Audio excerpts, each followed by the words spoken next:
Assalamualaikum warahmatullahi wabarakatuh. Waalaikumsalam. Baik anak-anak, sebelum kita memulai pelajaran pagi hari ini, mari kita berdoa dulu. Berdoa, silakan. Berdoa selesai. Nah, untuk pagi hari ini Bapak ingin tahu apa sih rencana anak-anak ke depan setelah lulus dari SMK di sini? Yang pertama adalah pilihan karir setelah SMK. Nah, setelah lulus kelas 3 SMK, euforianya pasti masih terasa, tetapi mungkin tidak berlama-lama, karena setelah itu masuk masa-masa kebingungan mau kemana. Nah, setelah tamat, ketika masih SMK, hal ini mungkin belum terpikirkan dengan jelas karena masih terfokus untuk belajar materi-materi pelajaran di sekolah dan juga tuntutan harus mencapai nilai tertentu agar dapat lulus ujian akhir nasional. Sekarang setelah lulus, pertanyaan-pertanyaan itu semakin bergema dalam pikiran. Nah, sekarang yang di pikiran anak-anak, apa sih yang ingin kalian lanjutkan setelah lulus SMK? Apakah ingin melanjutkan ke perguruan tinggi atau bekerja, atau mungkin ada yang ingin berkeluarga? Nah, ini adalah selanjutnya ada beberapa pilihan yang memungkinkan terpikirkan dan yang dapat dipilih, yaitu melanjutkan ke jenjang pendidikan yang lebih tinggi atau kuliah. Dari benak anak-anak yang kalian pikirkan ingin melanjutkan kuliah itu, yang dipikiran anak-anak itu apa aja? Belum tahu, Pak. Nah, bagi sebagian orang yang ingin melanjutkan ke perguruan tinggi, biasanya sejak SMK sudah buat rencana atau kuliah di mana, jurusan apa, seperti itu. Memilih kuliah pastinya tidak mudah. Pertama-tama sebaiknya sesuaikan jurusan apa.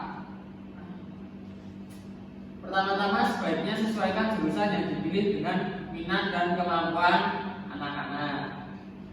Tidak perlu ikut-ikutan teman, karena teman dekat ingin masuk kedokteran, jadinya ingin kuliah kedokteran juga. Padahal selama ini mungkin anak-anak lebih suka mengutak-atik komputer. Jadi pilihkan jurusan yang sesuai dengan kemampuan dan minat. Yang kedua adalah bekerja.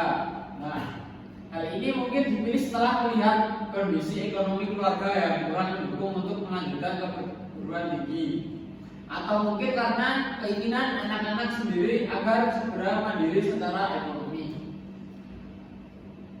Untuk pilihan ini pertimbangkan lapangan kerja yang tersedia, mengingat lapangan kerja yang tersedia bagi lulusan SMA atau SMK sangat sedikit sekali, apalagi untuk menjadi PNS yang memang hampir tidak ada lagi kesempatan. Karena itu perlu melihat lapangan kerja seperti apa yang menerima lulusan SMA atau SMK. Biasanya yang masih menerima perusahaan swasta adalah untuk posisi customer service, office boy, cleaning service, dan administrasi. Bagi anak-anak lulusan SMK biasanya lebih sesuai dengan jurusan SMK-nya. Contohnya lulusan SMK otomotif dapat bekerja di bengkel motor atau mobil. Yang ketiga ada nikah. Di beberapa daerah di Indonesia masih sering kita jumpai bahwa anak-anak perempuan tamat SMK hanya menunggu dilamar. Namun tentunya menikah bukanlah pilihan yang bijaksana, karena menikah menuntut kematangan emosi, sosial, psikologis, mengingat tanggung jawab yang akan dimikul sebagai individu yang menikah juga akan besar sekali. Selanjutnya ada kursus. Tujuan kursus adalah meningkatkan keterampilan teknis yang siap pakai. Jadi kursus lebih banyak praktek daripada teori. Bahkan sering dilengkapi dengan magang atau praktek kerja. Jenis kursus yang bisa ditempuh pun banyak dengan biaya dan fasilitas yang bervariasi. Bagi mereka yang suka komputer, bisa kursus desain grafis supaya bisa merancang logo, desain kaos, banner, dan sebagainya. Bisa juga bikin komik atau film kartun kalau khusus animasi 3D. kecil. Merancang website keren dipelajari di kursus desain web. Selanjutnya ada buka usaha sendiri. Mungkin masih jarang di negara kita lulus sekolah terus berwirausaha alias punya bisnis sendiri. Padahal ini bukan hal yang tidak mungkin dilakukan. Kalau punya orang tua pengusaha, biasanya anak akan mudah mengikuti jadi pengusaha. Sayangnya sebagian besar orang tua berharap anaknya jadi pekerja. Selanjutnya, pekerja mandiri. Pekerja mandiri artinya kita bekerja untuk diri kita sendiri tanpa ada atasan dan bawahan. Contoh pekerja mandiri adalah pengejar les privat, desainer web, pelatihan olahraga, dan sebagainya. Nah, untuk bekerja mandiri kita harus punya ilmu dan keterampilan yang memadai. Lulusan SMA bisa mengajar les privat untuk anak SD atau SMP. Tentu kita harus tahu dan menguasai bahan pelajaran apa saja yang dipelajari oleh anak-anak. Tidak perlu modal, hanya perlu mencari murid di sekitar tempat tinggal. Promosi bisa dilakukan dengan menyebarkan brosur ke sekolah terdekat atau ke rumah-rumah yang punya anak usia sekolah. Nah, selanjutnya ada faktor pendukung dan penghambat dalam karir. Salah satunya adalah pemahaman terhadap diri sendiri meliputi minat dan bakat yang mereka miliki. Yang kedua ada memiliki kedisiplinan tinggi dalam hidupnya. Yang ketiga memiliki kepercayaan diri dan juga optimisme yang tinggi. Memiliki komitmen yang tinggi, terdapat peran dari keluarga dalam mengembalikan keputusan karir yang mereka lakukan. Nah, sedangkan faktor yang menghambat pengambilan keputusan karir, salah satunya adalah kurangnya rasa percaya diri. Dalam struktur organisasi di perusahaan secara umum berlaku sistem piramida. Semakin tinggi jabatan maka jumlah jabatan yang tersedia semakin sedikit sehingga semakin kompetitif. Menghadapi kompetisi untuk mengisi jabatan yang lebih tinggi memerlukan kepercayaan diri yang tinggi juga. Rasa tidak yakin akan kompetensi diri ini membuat kurang optimalnya dalam proses seleksi pengisian jabatan. Yang kedua ada kebiasaan dan perilaku buruk. Nah, penilaian informal yang beredar di lingkungan kantor juga banyak mempengaruhi keputusan manajemen dalam menentukan pejabat yang tepat. Ada kalanya seseorang memiliki kompetensi yang mumpuni, namun tidak diimbangi dengan sikap kerja yang baik seperti kurangnya rasa tanggung jawab, sering tidak ada di tempat, malas, suka terlambat, dan sebagainya. Yang ketiga ada kurangnya informasi untuk mengembangkan karir. Seseorang kadang tidak memahami jalur karir di perusahaan sehingga kurang fokus untuk mempersiapkan kompetisi pribadinya menuju karir berikutnya yang lebih tinggi. Selain itu, kriteria dan persyaratan untuk mendapatkan promosi jabatan sering tidak dipahami. Apakah suatu jabatan yang lebih tinggi memerlukan persyaratan semacam sertifikat pelatihan khusus, lamanya masa kerja dan lain-lain. Yang keempat ada tujuan karir dan nilai diri yang tidak selaras. Apa yang kita inginkan dalam 5 tahun ke depan? Nilai-nilai yang Anda hargai dalam hidup, apakah yang dianggap penting dalam hidup, apakah selaras mendukung tujuan karir, juga selaras maka akan memberi daya dorong yang kuat untuk sukses mencapai tujuan yang diinginkan. Yang kelima, kurangnya kesadaran diri tentang kekuatan diri, pengetahuan, keterampilan diri. Hal ini menghambat seseorang untuk menemukan tujuan karir yang cocok untuk dirinya. Yang keenam ada ketidakmampuan berkomunikasi secara efektif. Masalah terbesar dalam lingkungan serba cepat, beban kerja yang tinggi dan informasi yang membludak adalah ketidakmampuan berkomunikasi secara efektif. Kesalahan dalam komunikasi terletak pada tidak jelasnya pesan seperti yang dimaksud pemberi pesan. Solusinya adalah luangkan waktu untuk mengkomunikasikan pesan Anda dengan jelas dan efektif. Selanjutnya ada persiapan dalam pemilihan karir. Yang pertama ada personality atau kepribadian. Apakah ada kecocokan antara kepribadian Anda dan pilihan karir Anda? Hal ini memiliki dampak signifikan Apakah Anda menemukan pekerjaan yang dapat membuat Anda merasa terpuaskan? Yang kedua, motivasi.